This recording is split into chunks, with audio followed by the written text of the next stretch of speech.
ngôn ngữ, ngôn ngữ,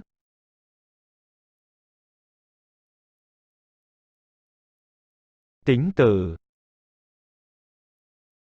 tính từ,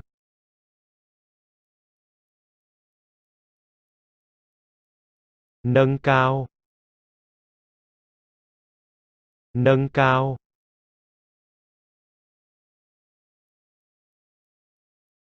trạng từ, trạng từ,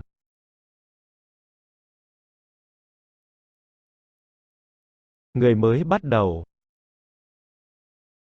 người mới bắt đầu,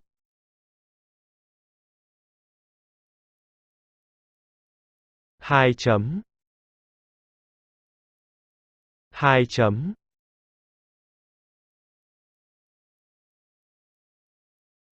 dấu phẩy, dấu phẩy,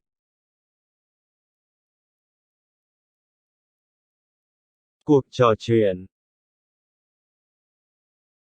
cuộc trò chuyện,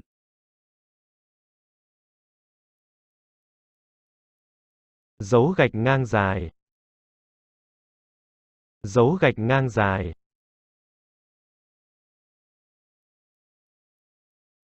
cuộc hội thoại, cuộc hội thoại,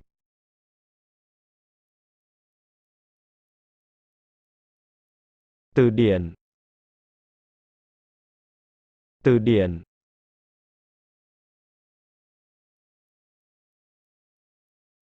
dấu chấm, dấu chấm,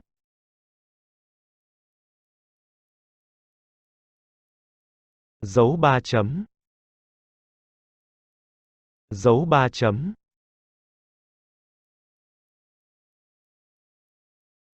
dấu chấm than,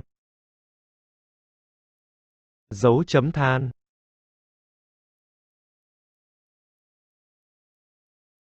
trôi chảy, trôi chảy,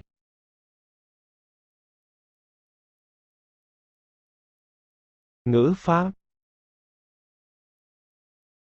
ngữ pháp,